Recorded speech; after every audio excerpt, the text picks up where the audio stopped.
তিতাবে জ্বালা জুড়াইবে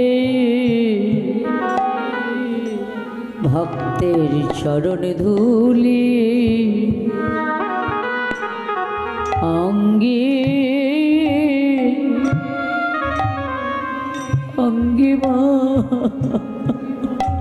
আমাদের ত্রিতাবে জ্বালা তাই গৌর হরিব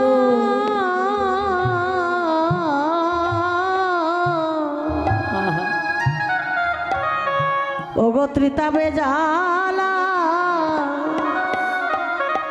জোড়াইয়ে যাবে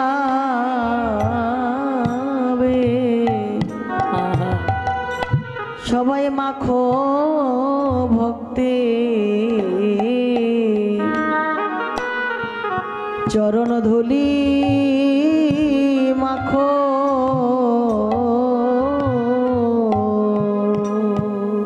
আমাদের এমনে ভাগ্যয়া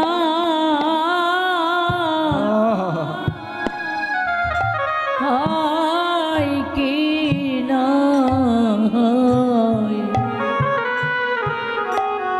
একবার মাখো ভক্তি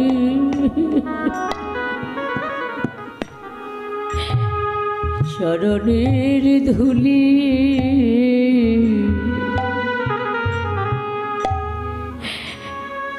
আমাদের এমন ভাগ্য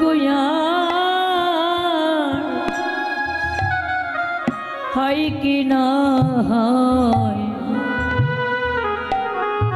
আমাদের তিতাবে জ্বালা দূরে যাবে আমাদের এমন ভাগ্য আর হয় কি না আমাদের তিতাব জ্বালা দূরে যাবে আমাদের এমন ভাগ্য হয় কি না আমাদের তিতাব জ্বালা দূরে যাবে সবাই মাখো ভক্তে চরণের ধুলা আমাদের তিতাব জ্বালা জোড়াইবে আমাদের আর ভাগ্যে হয় কি না হয় তিতাব জ্বালা জোড়াইবে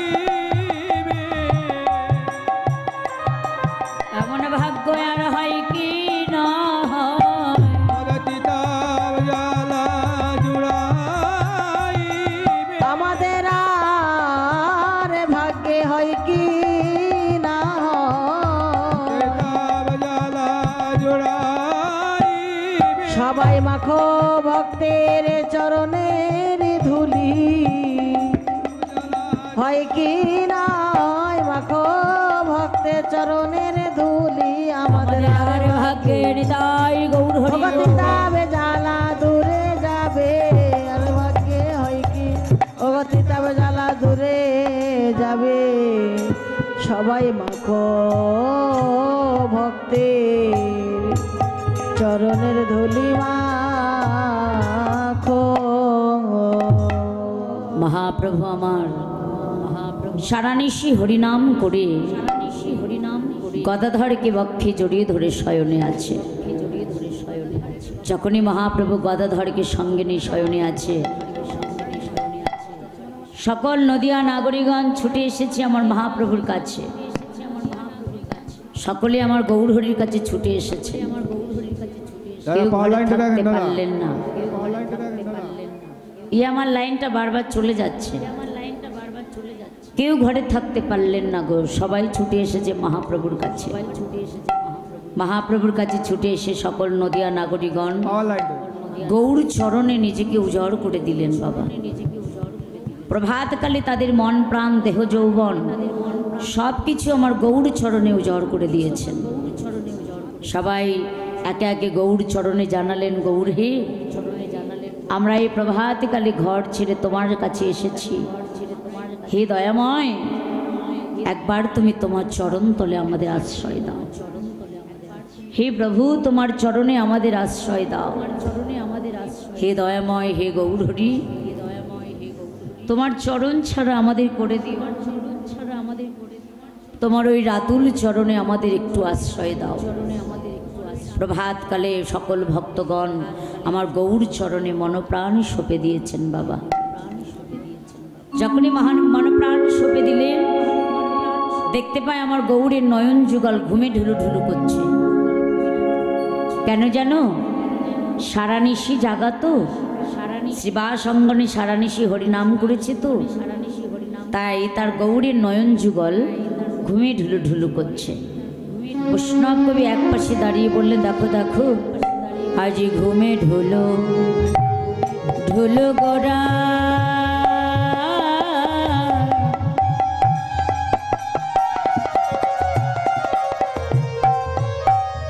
গোরার নয়নহি তারা, ঘুমে ঢোলো ঢোলো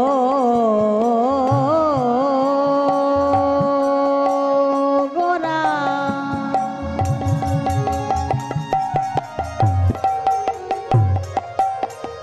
গোরার নয়নহি তারা,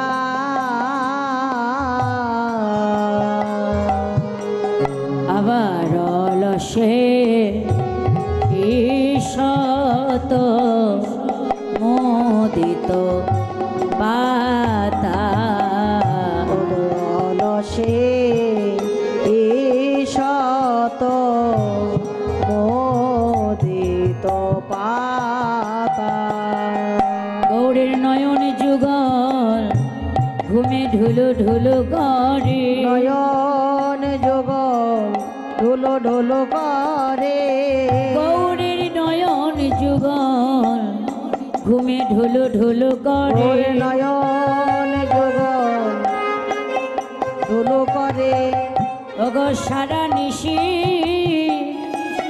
নৃত্য করে তার নয়ন যুগল ঘুমে ঢুলু ঢুলু করে, ওগো সারা নিশি নৃত্য করে নয়ন যোগল ঘুমে ঢোলো ঢোলো করে, ওগো রাশি রসে নৃত্য করে তার নয়ন যুগল ঘুমে ঢুলু ঢুলু করে, ওগো রাসে রসে নৃত্য করে, আহা বদন ভরে হরি বল, রাসে রসে তাই গৌর হরি নৃত্য বল, করে, বদন ভরে হরি বল, ওগো রাসে রসে নৃত্য করে আহা নয়ন যোগল ঘুমে ঢোলো করে, আয় অলসে ঈশত মোদিত পাতা, সকলে মিলে দেখতে পায় আমার গৌরীর নয়ন যুগল ঘুমে ঢুলু ঢুলু করছে। যখন ভক্তগণ দেখল যে গৌরীর নয়ন যুগল ঘুমে ঢুলু ঢুলু করছে, তারা মনে মনে চিন্তা করল, আমার মহাপ্রভু সারা নিশি জেগেছে তো, তাই গৌরকে জাগাতে হবে। আমাদের গৌর যদি না জাগে তাহলে জীবের চৈতন্য জাগবে কেমন করে? আমাদের চৈতন্য যদি না জাগে এই জগৎজীবের চৈতন্য জাগবে কেমন করে? বললেন, গৌরকে জাগাতে গেলে আগে নিজেকে জাগ্রত করতে হবে। আস্তে আগে নিজেকে জাগাতে হবে বাবা। কেমন করে? না গুরুচরণ আশ্রয় করে, গুরুচরণে মনপ্রাণ সঁপে দিয়ে নিজের কুলকুণ্ডলীকে জাগ্রত করে